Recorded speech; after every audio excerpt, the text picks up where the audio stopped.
Ating simulan ng umaga ng mga balitang dapat nating malaman sa 774 Balita Ngayon. 30 minutong pag-uulat ng mga impormasyon at pangyayari sa loob at labas ng bansa. 774 Balita Ngayon. Kasama sina Joel Malasakit Mangorospe at Darlene Olanyo. Kasama ang buong puwersa ng 774 News Team. 774 Balita Ngayon. Sa himpilang pinagkakatiwalaan sa balita at serbisyo publiko. DWWW 774, your ultimate news and music radio. At ngayon, narito ang inyong tagapagbalita.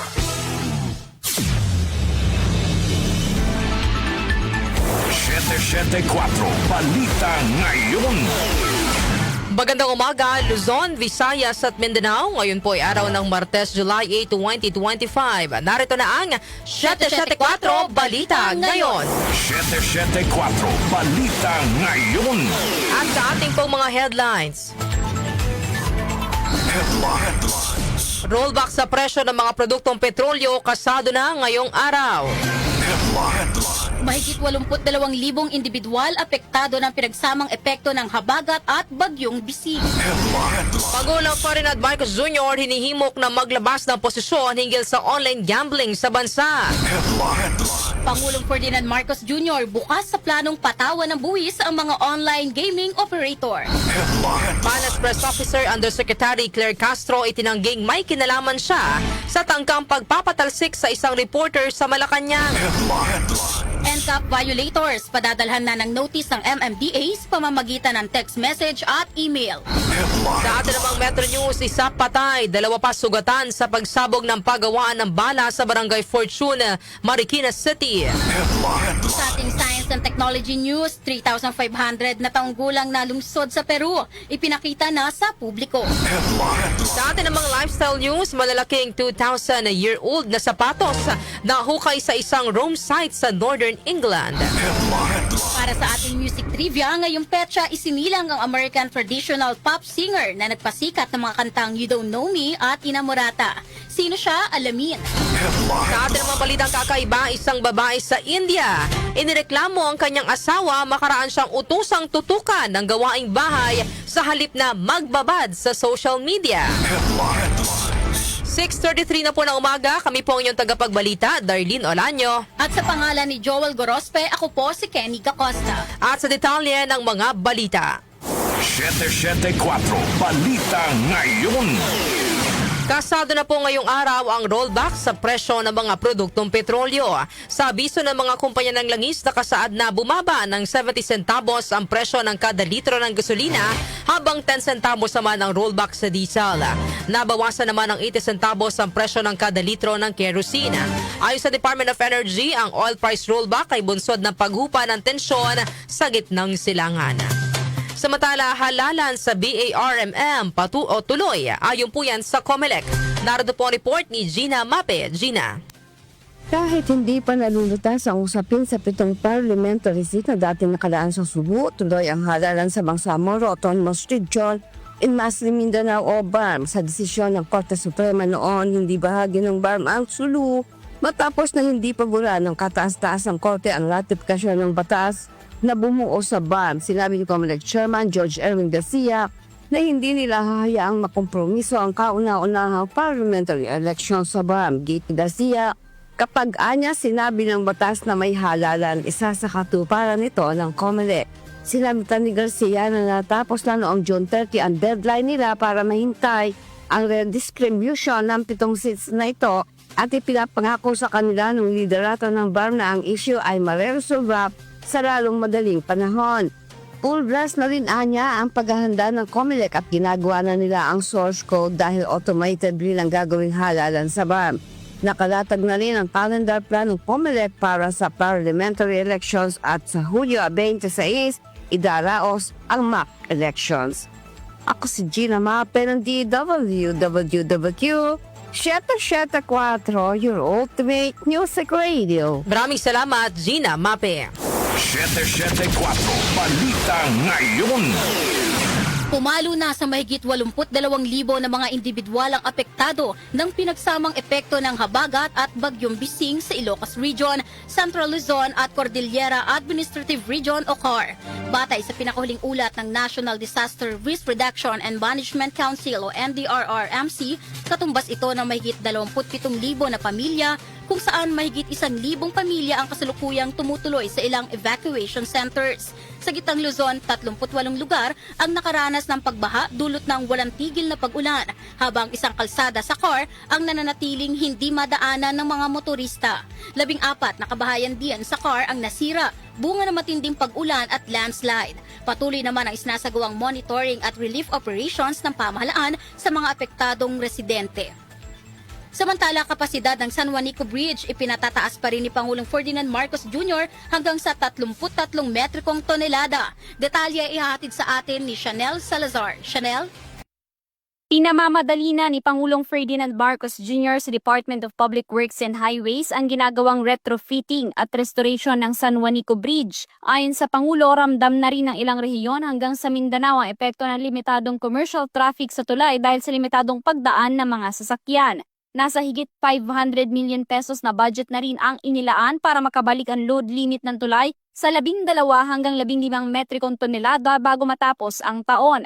Git ng Pangulo, target nilang maibalik ang orihinal na load capacity ng tulay sa 33 metric tons para masuportahan ang dumaraming cargo at public transport at umuusbong na economic activity sa rehiyon. Inatasan na rin ng Pangulo ang Department of Budget and Management na hanapan ng solusyon ang mabilis na pagsasaayos ng tulay sa pamamagitan ng paglalaan ng sapat na pondo. Ako si Chanel Salazar ng DWWW 774, your ultimate music radio. Maraming salamat, Chanel Salazar. 774 Balita Ngayon. Hinimok ni Senador Juan Miguel Zubiri si Pangulong Ferdinand Marcos Jr. na maglabas ng posisyon kaugnay sa isinusulong niyang total ban sa online gambling. Naniniwala si Zubiri na malaking bagay ang magiging posisyon ng Pangulo laban sa online gambling tulad noong ipagbawal ni dating Pangulo Rodrigo Duterte ang isabong at nang ipagbawal ni Pangulong Marcos ang pogo sa bansa. Inihayag ni Zubiri na kailangan ng political will at magpakita ng great leadership ng Pangulo para labanan ang online gambling lalo't maraming malalakas at mayayaman sa lipunan ang tatamaan. Aminado naman si Zubiri na malaki ang mawawalang kita sa bansa kapag tuluyan ang ipinagbawal ang online gambling kung saan maaari anyang umabot sa 47 billion pesos ang kitang mawawala sa bansa sa unang quarter ng taon. Gayunman, sinabi ni Zubiri na hindi siya nababahala sa mawawalang kita dahil mas nakakabahalaan niya na maraming Pilipino na ang nabibiktima at nalululong sa online gambling. It will take the President a lot of political will because Filipino operated ito. Marami din siya kaibigan na nagmamayari nito mga kumpanya na ito. And I think he will show great leadership. No, he will show great leadership if he puts an end to this online gaming and gambling for the Filipino people. Na makikita talaga na without fear or favor, for the good of the country, we can earn this 47 billion elsewhere. Let's stop online gaming. I would love to hear that from the President, even in his State of the Nation address, or some sort of statement saying that let us allow Congress to study the ban on online gaming.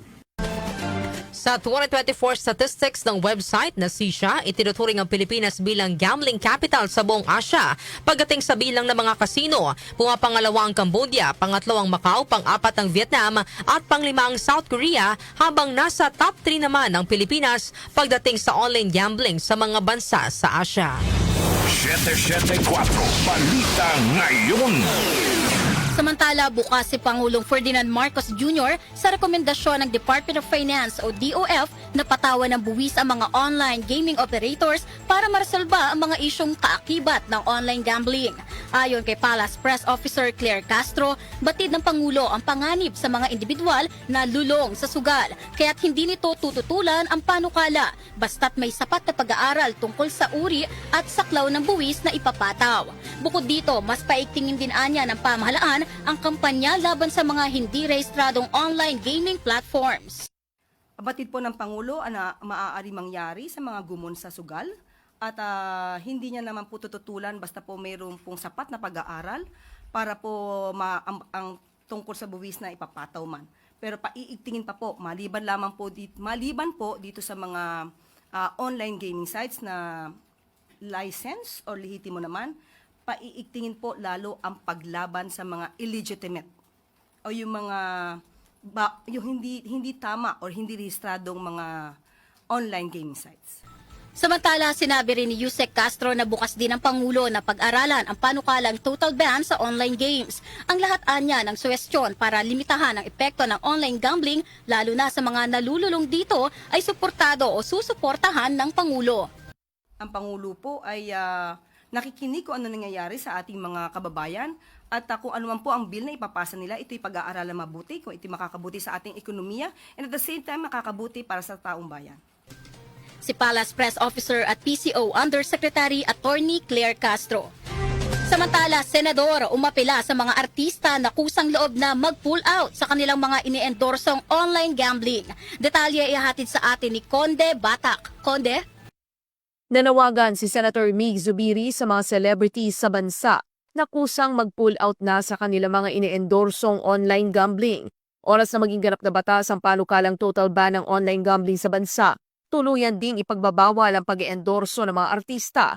Pero habang wala pa ang batas, personal na umaapela si Zubiri sa mga celebrities na wag nang gamitin ang posisyon para manghikayat pa ng mga malululong sa online gaming. So, maapela din kami sa mga sikat na mga celebrities.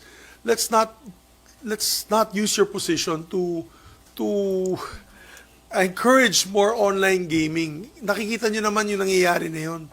Baka pwede na kayo mag-pull out mismo. Alam ko malaking bayad sa inyo. But pag-isipan nyo naman na nangyayari na yun sa ating mga kabataan, sa ating mga kababayan. No? So,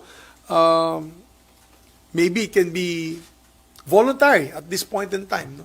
Umapela rin si Zubiri sa mga advertising companies na alisin na rin ang naglalakihang billboards at posters na nagkalat ngayon sa EDSA. Samantala, bagamat hindi tinukoy ng senador, alam niyang may ilang mambabatas na maimpluwensya at makapangyarihan na ang negosyo ay online gaming industry.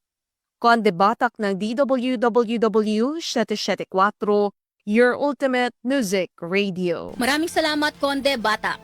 774 Balita Ngayon. Maring itinanggi ni Palace Press Officer Undersecretary Claire Castro na may kinalaman siya sa hiling ng Presidential Communications Office o PCO na palitan ng isang reporter sa Malacanang. Ayon kay Castro, wala sa mandato at kapangyarihan niya na magpasya sa naturang bagay dahil siya ay press officer lamang at hindi niya hawak ang Media Accreditation and Relations Office o MARO. Wala rin anya siyang personal na issue laban sa dawit na reporter at batay sa kanyang pagkakaalam, ang kahilingan ng PCO na palitan ito ay batay sa naging paglabag na reporter sa protocol.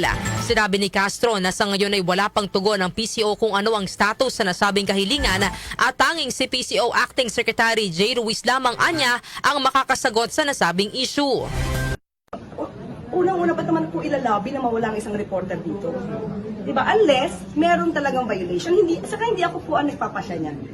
Hindi naman din po ako yung secretary. So, hindi naman po ang may hawak ng MARO. Tayo'y press officer lang. So, kung ikinakabit nila sa akin ito, sorry, you're wrong, fake news. Yan pong pahayag ni Palace Press Officer Undersecretary Claire Castro. Samantala, pagbabawal na pagbilhan o bentahan ang mga minor de edad ng inuming nakalalasing isinusulong sa Kamara. Detalye po ihahatid ni Grace Mariano. Isinulong ni Quezon 3rd District Representative Reynan Arrogancia na tuluyang ipagbawal na pagbilhan at bentahan ang mga minor de edad ng anumang inuming nakalalasing. Nakapaloob ito sa House Bill No. 527 na inihain ni Arrogancia na layuning putulin ang access sa alcoholic drinks ng mga kabataan na edad 18 pababa upang pangalagaan ang kanilang physical, moral, spiritual at social well-being. Ang hakbang ni Arrogancia ay sang-ayon sa itinatakda ng konstitusyon na dapat proteksyonan ng Estado ang mga kabataan bilang pagkilala sa kanilang ambag sa nation building. Sa ilalim ng panukalang batas ni Arrogancia, ang menor de edad na bibili ng inuming nakalalasing ay paparusahan sa pamamagitan ng community service at isa sa ilalim sa rehabilitative counseling ng Social Welfare and Development Office. Kapag tuluyang naisabatas ay pagmumultahin naman ng 10,000 piso para sa first offense at 50,000 pesos sa mga susunod na paglabag ang mga individual na nasa hustong gulang at mga establishmento na lalabag dito. Ito si Grace Mariano para sa DWW 774, your ultimate music radio. Maraming salamat, Grace Mariano. 774 Balita Ngayon. Samantala, formal nang inilunsad ng MMDA ang text notification feature para sa mga lumalabag sa batas trapiko sa ilalim ng No Contact Apprehension Policy o NCAP. Ayon kay MMDA Chairperson Romando Artes, kung mahuli ng kamera ng MMDA ang may-ari o driver ng isang sasakyan na nagkaroon ng paglabag sa batas trapiko, ay sasailalim muna ito sa mano-manong pagre-review bago ito padalhan ng text message at email. Paalala ni Artes, tanging MMDA_NCAP ang gagamitin nilang sender para sa pagpapadala ng text message at wala itong kalakip na cellphone number. Upang maiwasang ma-scam, wala ring ipapadalang link ang MMDA sa kanilang text message. Sa email naman, ang official sender ng MMDA ay ang no-reply@mmda.gov.ph. Samantala sa iba pang balita, iba pang dawit sa pagkawala ng mga sabungero, tukoy na ng PNP. Darito ang detalye ni Angel Garcia. Angel. Bukod sa 15 mga pulis na kasalukuyang nasa ilalim ng restrictive custody ng Philippine National Police, may iba pang personalidad na posibleng sangkot sa pagkawala ng mga sabungero. Ayon kay PNP Chief Police General Nicolas Torre III, natukoy na nila ang ilang mga individual na ayaw muna nilang pangalanan habang nagpapatuloy ang investigasyon. Sinabi ni Torre na minomonitor na nila ang kilos sa mga naturang personalidad at handang kumilos ang PNP sa kasakali na lumabas na ang warrant of arrest laban sa mga ito. Hindi tayo tumitigil sa 15. Okay, may iba pang mga personalities na na-identify as the investigation goes on. May mga information din tayo kung nasaan sila, tinitingnan natin at kung kailangan silang i-surveillance pending the issuance of the warrant of arrest, we'll do it para pagdating ng warrant of arrest, ulihin na lang natin. Sa ngayon, nanatili sa kustodiya ng pambansang pulisya sa Campo Grame ang 15 mga pulis na iniimbestigahan, kabilang isang lieutenant colonel na pinakamataas na ranggo sa grupo. Ayon pa sa ulat, lahat ng 15 ay aktibong pulis maliban sa isa na malapit ang magretiro at 3 nauna nang napatalsik sa serbisyo. Ang ilan sa kanila ay naka-assign sa mga regional offices habang yung iba naman ay mula sa Area Police Command at Support Unit. Sa ngayon, patuloy ang investigasyon ng otoridad sa high-profile na kaso na kinasasangkutan ng 34 na nawawalang mga sabungero na di umunoy inilibing sa Taali.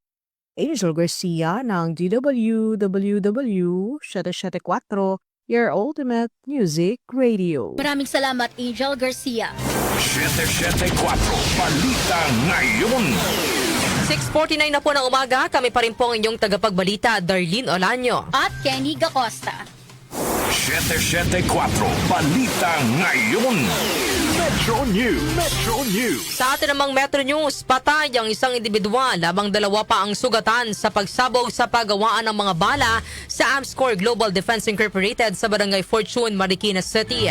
Sa paunang ulat, sinabi ni Marikina City Police Chief Police Colonel Geoffrey Fernandez na isa sa mga nasugatan ay naputulan ng kamay habang isa ay tinamaan sa mata. Bumaon naman ang shrapnel sa dibdib ng nasawing manggagawa. Agad na dinala ang 3 biktima sa Amang Rodriguez Hospital. Batay sa inisyal na investigasyon, gumagawa ng bala ang mga biktima at nang buksan ng kahon na naglalaman ng primer na isa sa mga components sa paggawa ng bala, doon na naganap ang pagsabog. Patuloy pang iniimbestigahan ng otoridad ang insidente. Foreign exchange rates. Foreign exchange rates. Narito na ang update sa ating foreign exchange rates. Ang palitan ng piso kontra dolyar ay 56 pesos and 48 centavos. 66 pesos and 58 centavos naman ang palitan ng piso kontra euro, habang ang British pound ay 77 pesos and 19 centavos. Ang palitan naman ng piso kontra Saudi Riyal ay 15 pesos and 6 centavos, habang ang Japanese yen ay 39 centavos. Lotto results. Lotto results. Update naman tayo sa resulta ng Lotto, ihatid po sa atin ni Jonah Bakiran. Jonah? Narito na ang mga lumabas na winning combinations sa Grand Lotto 655 na binola kagabi July 7, 25, 35, 19, 12, 5, at 45, kung saan walang nanalo ng 29,700,000 pesos na premyo. Ang bola naman sa Mega Lotto 645 ay ang 38, 1, 6, 7, 42, at 12, kung saan wala ding nakapag-uwi ng 8,910,000 pesos na jackpot prize. Ako po si John na Bakira na nagsasabing wag lang umasa sa bola, tumaya sa buhay para maka-jackpot ka ng tagumpay. Maraming salamat, John Bakiran. Science and Technology. Science and Technology. Para sa ating Science and Technology News, 3,500 taong gulang na lungsod sa Peru, ipinakita na sa publiko. Detalye ihahatid sa atin ni Rosemay Miranda. Rosemay. Inilantad ng mga archaeology sa publiko ang 3,500 taong gulang na lungsod sa Peru na posibleng nagsilbing sentro ng kalakalan na nag-uugnay sa mga kultura ng baybay ng Pasipiko sa mga nasa Andes at Amazon na umuunlad sa parehong panahon ng mga sinaunang sibilisasyon sa gitnang silangan at Asya. Sa inilabas na drone footage ng mga researcher ng Webes, makikita na ang sentro ng lungsod ay minarkahan ng isang pabilog na istruktura sa isang terrace sa gilid ng burol na may mga labi na mga gusaling bato at putik na itinayo mga 600 metro sa ibabaw ng dagat. Ang sentro ng lungsod na pinangalan ng Peñico ay matatagpuan sa hilagang lalawigan ng Barangka at itinatag sa pagitan ng 1800 at 1500 before Christ at malapit ito kung saan nabuo ang Caral Civilization, ang pinakamatandang sibilisasyon sa Amerika 5,000 taon na ang nakalilipas. Itinuturing ang Caral na binubuo ng 32 monumental na istruktura bilang kontemporaryo ng mga sibilisasyon sa Egypt, India, Sumeria at China. Sinabi ni Ruth Shady, ang archaeologist na nanguna sa pag-aaral sa Peñico, na susi ang nadiskubring lungsod sa Peru dahil naniniwala ang mga eksperto na lumitaw ito matapos mawasak ang sibilisasyon ng Caral bunsod ng pagbabago ng klima. Matapos ang 8 taon na pag-aaral, natukoy ng mga mananaliksik ang hanggang 18 istruktura sa Peñico, kabilang ang mga ceremonial temple at residential complex, gayon din ang namumukod-tanging mga sculptural relief at mga paglalarawan ng pututu o isang conch shell trumpet na kayang paabuti ng tunog sa malalayong distansya na makikita sa mga dingding ng isang central plaza. Natagpuan din ng mga researchers sa iba pang mga gusali ang mga clay sculpture ng mga tao at hayop, mga ceremonial object at mga kwintas na gawa sa mga bead at seashell. Ang Peru ay isang sentro ng mga sinaunang kultura at tahanan ng mga archaeological site tulad ng Inca ruins ng Machu Picchu sa Cusco at ang maywagang linya ng Nazca na matatagpuan sa disyertong rehiyon sa kahabaan ng gitnang baybayin ng bansa. Di ba't nakakamangha na kaya pa palang makita ang mga lugar o bagay na napaglipasan na ng panahon sa tulong ng siyensa? Kaya manatiling may kaalaman sa agham at teknolohiya sa gitna ng pagiging moderno ng ating mundo. Ako si Rosemay Miranda, ng DWWW Shutter 4, The Ultimate Music Radio. Maraming salamat sa iyong nakakamanghang Science and Technology News, Rosemay Miranda. Lifestyle News. Lifestyle News. Sa atin namang lifestyle news, malalaking 2,000-year-old na sapatos na hukay sa isang Roman site sa Northern England. Detalye hatid naman ni Mika Fardo. Mika. Pinag-aaralan na ng mga archaeologists sa mga nakukuha na 2,000-year-old na sapatos sa isang Roman site sa Northern England dahil na rin sa hindi karaniwang mga laki ng mga ito. Natagpuan ang 30 cm plus sa sapatos nitong mga nakaraang buwan sa defensive ditch na kadalasang ginagamit ng mga Romano bilang basurahan sa Vindolada Charity Trust at Magna Roman Fort, Northumberland. Itinatag ang mga trust na ito noong 1970 upang magkukay, mag-imbak at magbahagi ng mga labi ng mga Romano sa Vindolada at Carvoran na parehong bahagi ng Hadrian's Wall World Heritage Site sa Northern England. Ayon naman sa senior archaeologist ng project na si Rachel Frame, maliit na bahagi ng mga nahukay na sapatos sa Vindolada ang may katulad na laki, habang magkakasinlaki naman ng marami sa nakuha nilang sample sa Magna site. Iniimbestigahan na rin nila ang kasaysayan ng Roman Empire upang malaman kung bakit sobrang laki ng mga nahukay nilang shoe artifacts na binibigyang diin ng isang theory na maaaring nagpupunta sa site ang mga tao mula sa iba't ibang kultura at background. Ako po si Miko Fajardo ng DWWW Shutter 4, your ultimate music radio. Maraming salamat, Mika Fajardo.